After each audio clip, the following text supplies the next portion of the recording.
जय हिंद। Welcome to today exam classes. दोस्तों आज के इस वीडियो में हम राजस्थान के कुछ मोस्ट इंपोर्टेंट क्वेश्चन आंसर याद करेंगे जो आपके RPSC second grade, BSTC, REET, forest guard जैसे एग्जाम के पेपर में बार बार रिपीट होने वाले मोस्ट इंपोर्टेंट क्वेश्चन आंसर हैं। अगर दोस्तों आप भी इनमें से किसी कंपटीशन एग्जाम की तैयारी कर रहे हैं तो इस वीडियो को लास्ट तक जरूर देखें और इन सभी राजस्थान के मोस्ट इंपोर्टेंट क्वेश्चन आंसर को जरूर याद करें। तो चलिए देखते हैं आज का पहला क्वेश्चन।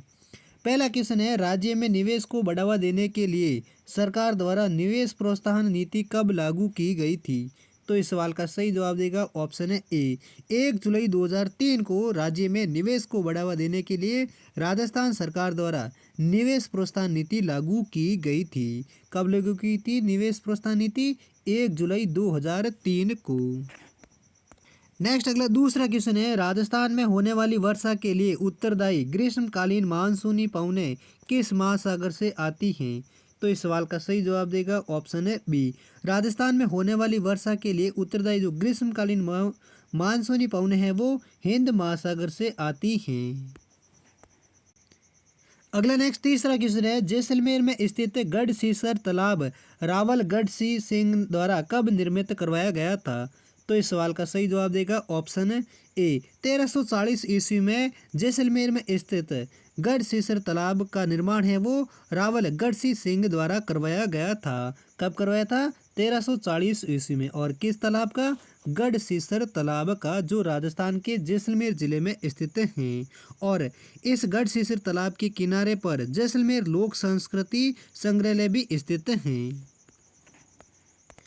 अगला नेक्स्ट चौथा क्वेश्चन है, पचपदरा झील पर नमक का उत्पादन परंपरागत रूप से किस जाति के लोगों द्वारा किया जाता है?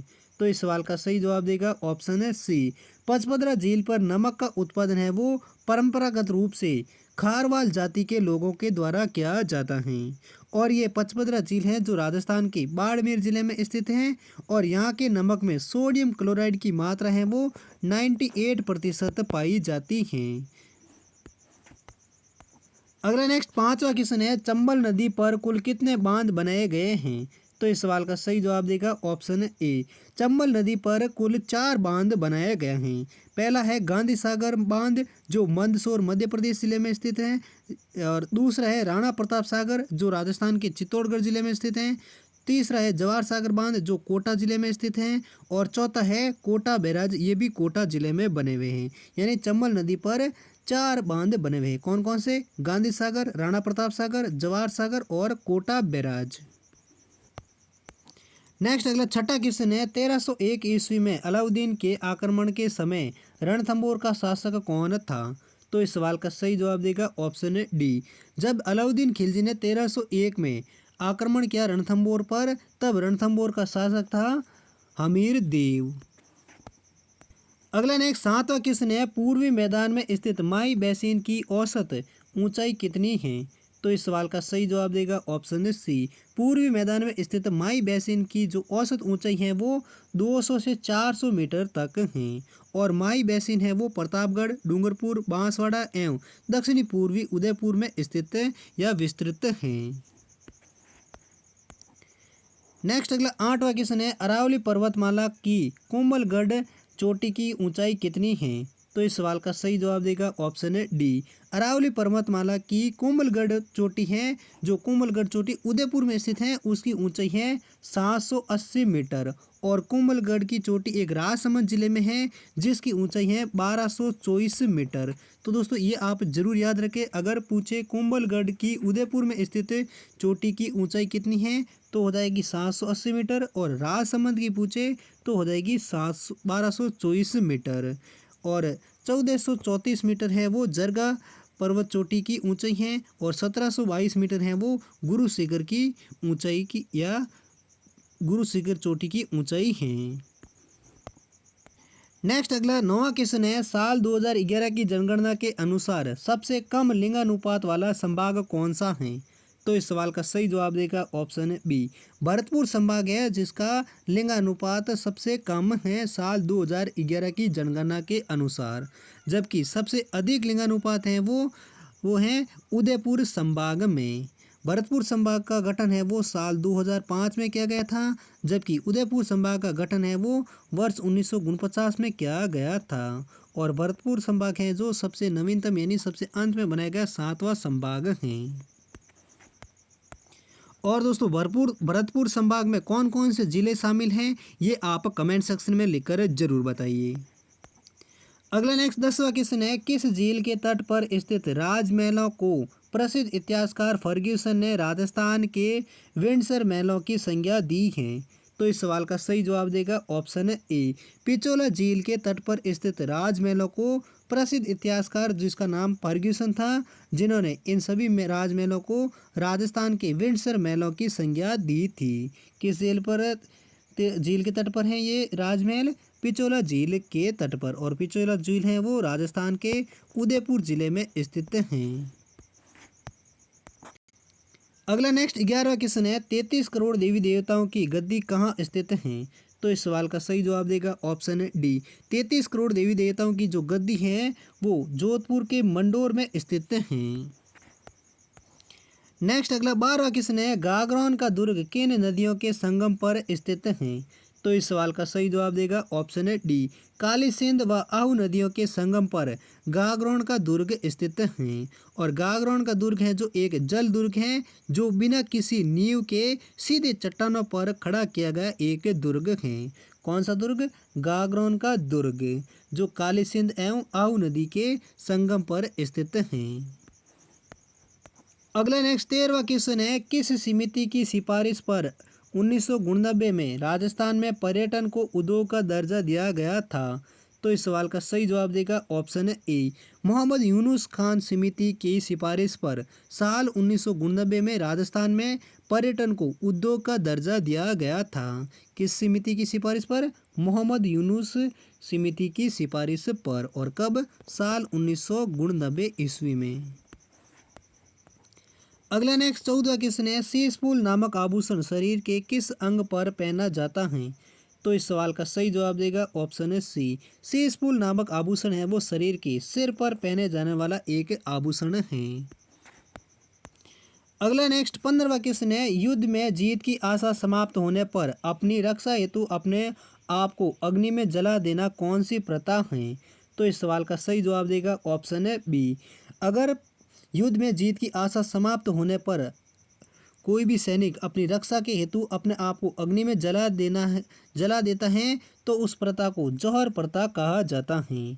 जबकि पति की मृत्यु पर पत्नी उसकी चिता के ऊपर या चिता के साथ कर मौत का वर्ण करती हैं तो उस प्रथा को सती प्रथा कहते हैं।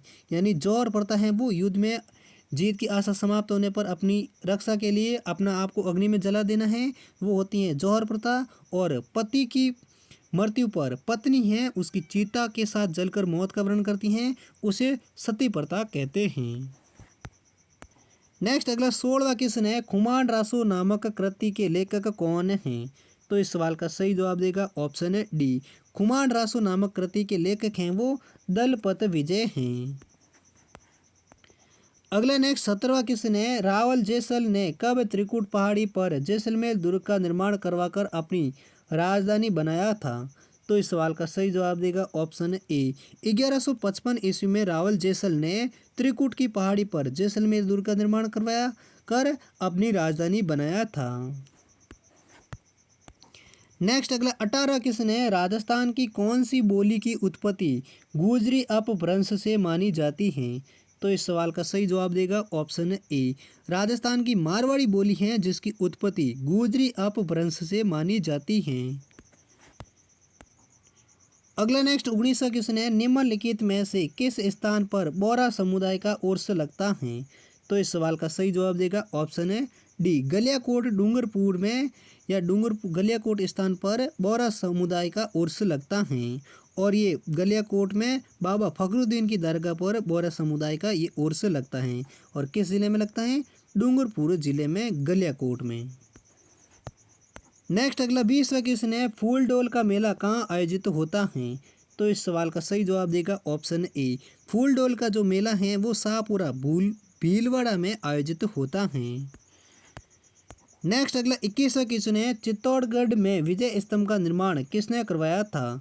तो इस सवाल का सही जवाब देगा ऑप्शन है ए यानी राणा कुंभा थे जिन्होंने चित्तौड़गढ़ में स्थित 122 फीट ऊंचे 9 मंजिला विजय स्तंभ का निर्माण राणा कुंभा ने करवाया था। अगला नेक्स्ट 22वां क्वेश्चन है, निम्न में से राजस्थान की कार्यपालिका का संवैधानिक प्रमुख कौन होता है? तो इस सवाल का सही जवाब देगा ऑप्शन सी। राजस्थान में कार्यपालिका का जो संवैधानिक प्रमुख है वो राज्यपाल होता है और राज्यपाल हैं जो अनुच्छेद 154(1) के अनुसार राज्य की कार्यपालिका शक्ति राज्यपाल के पास ही होती है। नेक्स्ट अगला 23वां क्वेश्चन है, मुख्यमंत्री की नियुक्ति भारतीय संविधान के किस अनुच्छेद के अंतर्गत होती है? तो इस सवाल का सही जवाब देगा ऑप्शन ए। अनुच्छेद 166 के तहत मुख्यमंत्री की नियुक्ति राजस्थान या अन्य राज्य की राज्यपाल के द्वारा की जाती है। अगला नेक्स्ट 24वां क्वेश्चन है, राजस्थान के सभी जिलों में जिला उद्योग केंद्रों की स्थापना किस पंचवर्षीय योजना में हुई थी? तो इस सवाल का सही जवाब देगा ऑप्शन है डी। राजस्थान में सभी जिलों में जिला उद्योग केंद्रों की स्थापना है वो 5वीं पंचवर्षीय योजना में हुई थी और 5वीं पंचवर्षीय योजना का जो समय काल है वो 1974 से लेकर 1979 के बीच का समय काल था। नेक्स्ट अगला 25वां क्वेश्चन है, मुख्यमंत्री निःशुल्क दवा योजना राजस्थान में कब शुरू हुई थी? तो इस सवाल का सही जवाब देगा ऑप्शन है बी। 2 अक्टूबर साल 2011 को मुख्यमंत्री निःशुल्क दवा योजना राजस्थान में शुरू हुई थी। जब राजस्थान के मुख्यमंत्री अशोक गहलोत थे तब उन्होंने राजस्थान में निःशुल्क दवा योजना को शुरू किया था। कब किया था? 2 अक्टूबर 2011 को। तो दोस्तों ये थे राजस्थान के कुछ मोस्ट इंपॉर्टेंट क्वेश्चन आंसर जो आपके हर कंपटीशन एग्जाम में बार बार रिपीट होने वाले मोस्ट इंपॉर्टेंट क्वेश्चन आंसर थे। उम्मीद करता हूँ ये सभी क्वेश्चन आपको अच्छे से याद हो गए। अगर याद हो गए तो इस वीडियो को लाइक ज़रूर करें, चैनल पर पहली बार है तो चैनल को भी ज़रूर सब्सक्राइब करें और इन सभी क्वेश्चनों का PDF है वो आप हमारे टेलीग्राम ग्रुप से डाउनलोड कर सकते हैं जिसका लिंक आपको हमारी इस वीडियो की डिस्क्रिप्शन में मिल जाएगा। और आप मिलते हैं अगले वीडियो के साथ, तब तक के लिए जय हिंद, वंदे मातरम।